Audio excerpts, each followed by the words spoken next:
অর্থনীতির বহু দুর্বল সূচকের মধ্যে সবশেষ অর্থ বছরে স্বস্তির জায়গা ছিল প্রবাসী আয়ে।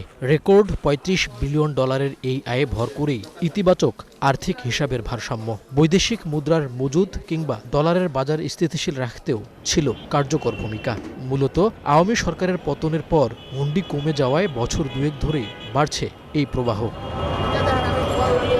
পিআরআইয়ের সেমিনারে বক্তারা বলেন, কর ফাঁকি বন্ধ, দুর্নীতি ও ঘুষ না কমলে আবারও বাড়তে পারে হুন্ডির প্রবণতা।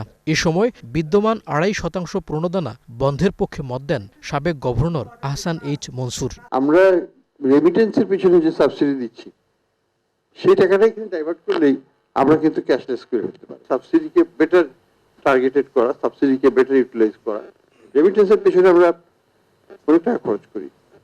৩৫ বিলিয়নের যদি ২.৫% হয় তাহলে $৭০০ মিলিয়ন এখানে খরচ হচ্ছে। $৭০০ মিলিয়ন বাংলাদেশের টাকা করলে প্রায় ১০,০০০ কোটি টাকা। তো ১০,০০০ কোটি টাকা, এই ১০,০০০ কোটি টাকা লাগবে না। যদি আমরা এখানে ৩-৪ হাজার কোটি টাকা খরচ করি, আমরা কিন্তু এটা করতে পারবো। সেমিনারে ডিজিটাল লেনদেনের গুরুত্ব তুলে ধরে বলা হয়, এক্ষেত্রে পিছিয়ে বাংলাদেশ, যার বড় কারণ ভিন্ন ভিন্ন সেবার জন্য আলাদা আলাদা নেটওয়ার্ক ব্যবস্থা।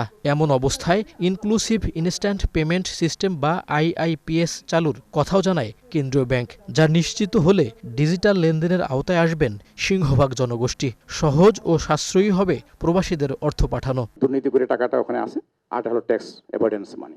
এই মানিটা এখন কোথায় যাবে, কিভাবে যাবে, সেটা হলো এইটাই হলো বড় নিয়ামক রেমিটেন্সের। এই ইনফরমাল চ্যানেলটা সেটা হবে। আবার যদি ইকোনমিক অ্যাক্টিভিটি আন্ডার ইকোনমি যদি আবার চালু হয়, তাহলে কিন্তু ওই রিভার্স হতে পারে। অলরেডি কিন্তু একটা স্লো ডাউন আমি দেখতেছি রেমিটেন্সে আর কি। যদি আমরা দেশে ট্যাক্সেশনটা সবার ক্ষেত্রে যদি কায়েম করতে না পারি এবং যদি ট্যাক্স ফাঁকির অনেক সুযোগ থাকে, তাহলে অনেক লোকে এই টাকা শো করতে চাইবে না। তারা বলবে যে ইনফর্মাল চ্যানেল আমাদের জন্য ভালো। তো এইগুলো হয় কি, যেখানে টাকা ফাঁকি দিচ্ছে ট্যাক্স অনেকে, তাহলে কিন্তু আমরা ভবিষ্যতে রেমিটেন্স ফ্লো ধরে রাখতে পারবো না। কাজে ট্যাক্সেশনের ক্ষেত্রেও কিন্তু কোনো ফাঁকফোকর রাখা যাবে না। এটা কিন্তু অনেক স্ট্রং হতে হবে, আদারওয়াইজ আমরা এটি বাস্তবায়নে বিভিন্ন দেশে থাকা প্রবাসীদের উপর জরিপ চালানোর কথাও বলেন বক্তারা। জানান, এই উদ্যোগ বাস্তবায়ন করতে দরকার সংশ্লিষ্ট প্রতিষ্ঠানগুলোর সমন্বিত উদ্যোগ। আমরা বেস্ট প্র্যাকটিসগুলো অ্যাডপ্ট করব। মইনুল হাসান, ৭১, ঢাকা। Very good.